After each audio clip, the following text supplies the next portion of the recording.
अभी तक हमने जो भी दो टॉपिक पढ़े वो थे रेलवेज और रोडवेज के। अब हमारा अगला टॉपिक आता है वाटरवेज।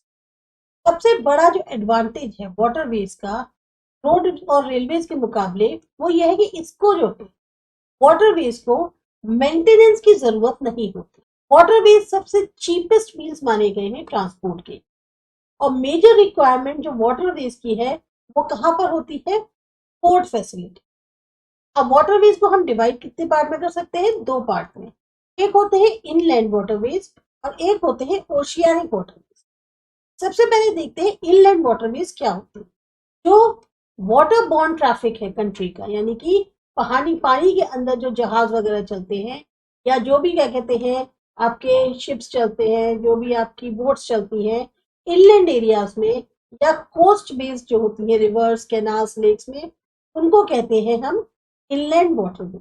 वर्ल्ड के जो मेजर इनलैंड वाटरवेज हैं उसमें आते हैं ग्रेट लेक्स और Saint Lawrence waterways. Saint Lawrence River जो है ये ओरिजिनेट होती है ग्रेट लेक से, जो कि लोकेटेड है यूएस कनाडा बॉर्डर पे, और ये जाकर मिलती है अटलांटिक ओशियन।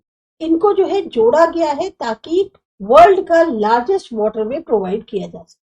नतीजा क्या होता है? जो छोटे और बड़े पोर्ट्स हैं उनको जो है डेवलप किया गया इन्हीं लेक्स के अलोंग। जैसे डुलूथ है वो लेक सुपीरियर के अलोंग है, शिकागो लेक मिशिगन के, टोरंटो जो है वो लेक ओंटारियो के, बफेलो है, क्लीवलैंड है, टोलेडो है लेक आयरी पे, ह्यूरॉन है लेक ह्यूरॉन पे। इसी तरीके से ये सब डेवलप किए गए हैं।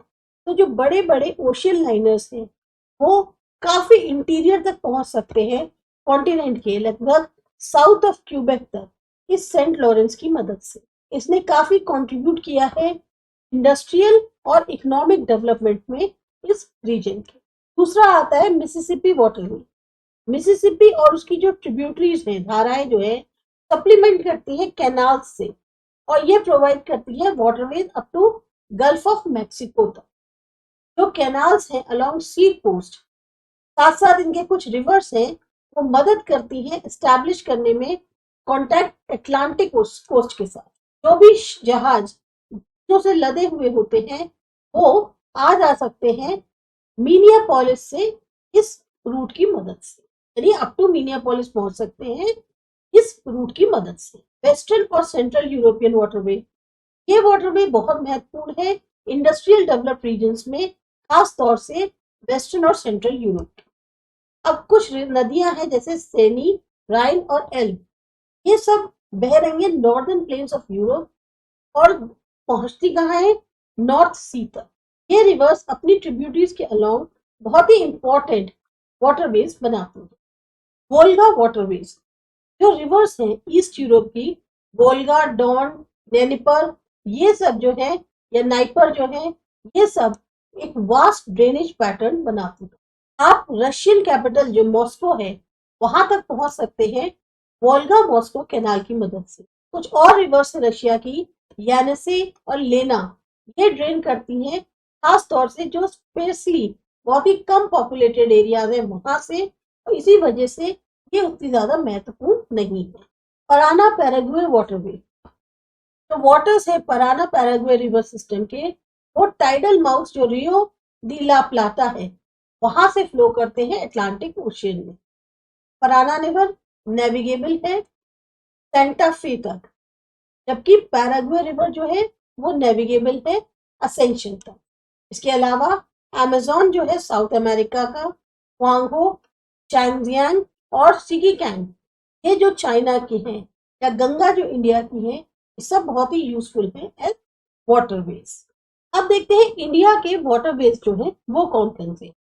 इंडिया के अंदर इनलैंड वाटरवेज जो है वो ज्यादा डेवलप्ड है उत्तर प्रदेश, वेस्ट बंगाल, बिहार और असम में। जो लेंथ है वाटरवेज की इंडिया के अंदर वो 14,477 किलोमीटर है, जिसमें 10,027 रूट जो लेंथ है रिवर्स के और 4,438 लॉन्ग कैनाल्स हैं, जो कि काफी यूजफुल है एज वाटरवे। अब मेजर इनलैंड वाटरवेज जो है वो बताए गए हैं यहाँ पे।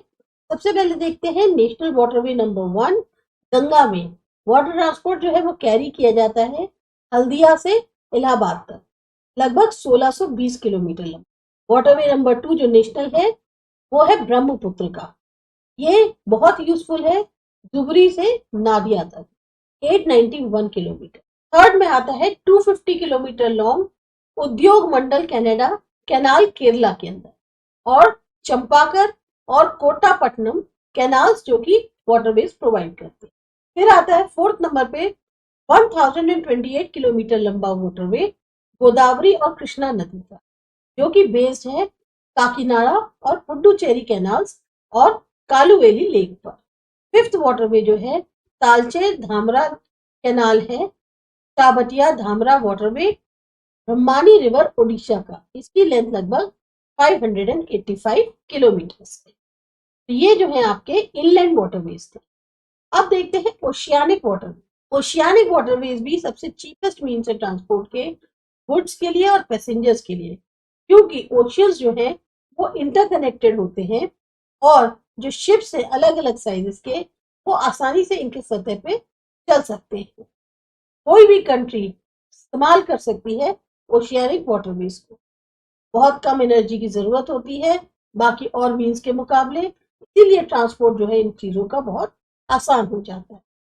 आज की डेट में अगर प्रेजेंटली बात करें, शिप्स को काफी मॉडर्नाइज किया गया है, उनको इक्विप किया गया है बिल्कुल लेटेस्ट तकनीक से।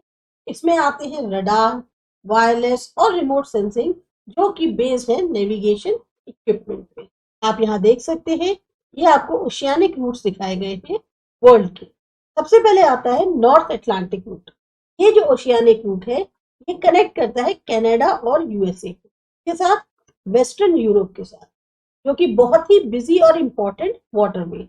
जो पोर्ट्स है वेस्टर्न यूरोप के London, Liverpool, Glasgow, Manchester, Hampton, Rotterdam, Hamburg, Lisbon और ब्रेमेन, ये सबसे इम्पोर्टेंट है। वहीं ईस्ट कोस्ट पर नॉर्थ अमेरिका के Quebec, Halifax, New York, Boston, Portland और फिलाडेल्फिया ये बहुत ही इम्पोर्टेंट पोर्ट्स हैं।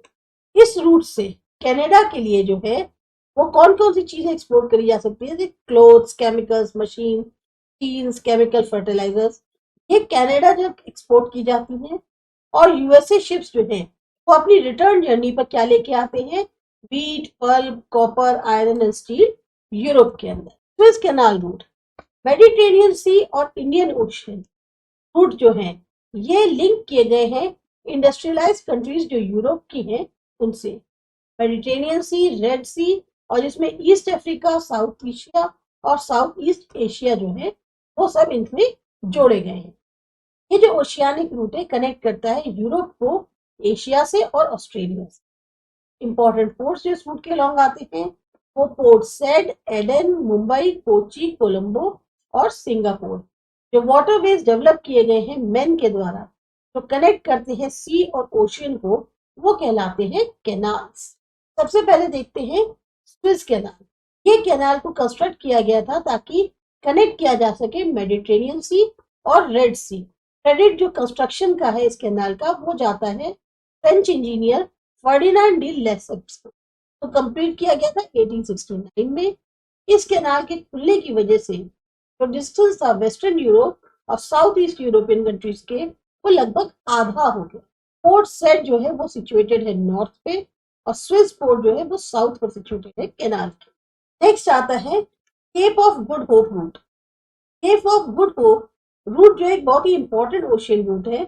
इसके पहले स्विस कैनाल की जो ओपनिंग हुई थी उससे पहले ये रूट कनेक्ट करता है वेस्टर्न यूरोप और वेस्टर्न अफ्रीकन कंट्रीज को, साउथ ईस्ट एशिया को, ऑस्ट्रेलिया और न्यूजीलैंड को। इस रूट की मदद से प्रेशियस मिनरल्स होते हैं जैसे gold, copper, diamond, tin, chromium, manganese या और जो एग्रीकल्चरल प्रोडक्ट्स हैं, cotton, palm oil, groundnut, coffee और फ्रूट्स, ये सब की ट्रेडिंग होती है। फिर आता है आपका साउथ अटलांटिक रूट।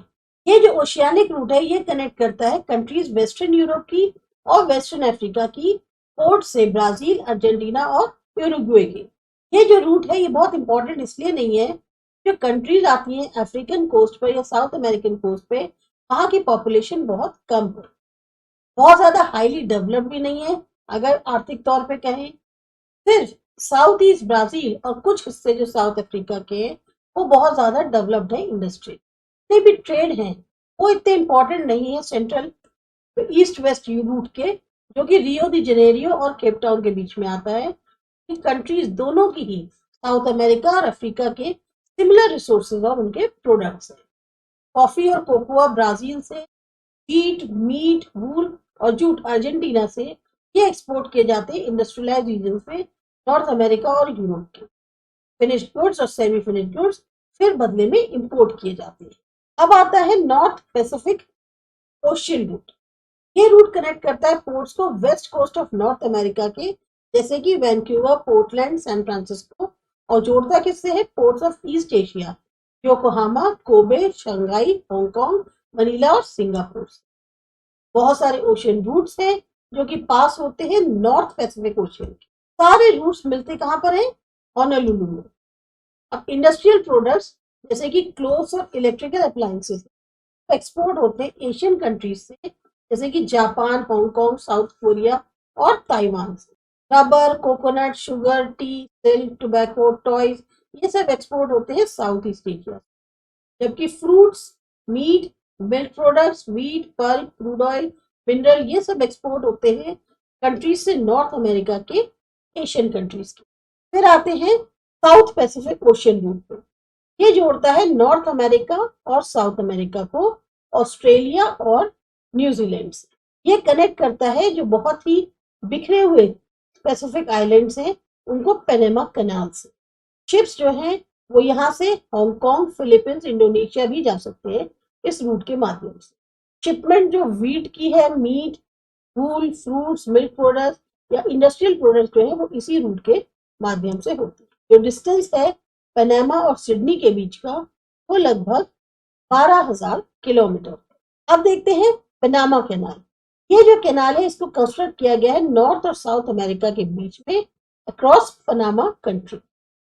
ये कनेक्ट करता है पैसिफिक ओशियन को वेस्ट में अटलांटिक ओशियन के साथ ईस्ट के। जब से पनामा कैनाल खुला है तो डिस्टेंस है वेस्ट और ईस्ट कोस्ट का नॉर्थ और साउथ अमेरिकन कॉन्टिनेंट के बिल्कुल आधा हो गया है या कम हो गया है। पनामा कैनाल एक ऐसा कैनाल है जिसमें लॉक सिस्टम है।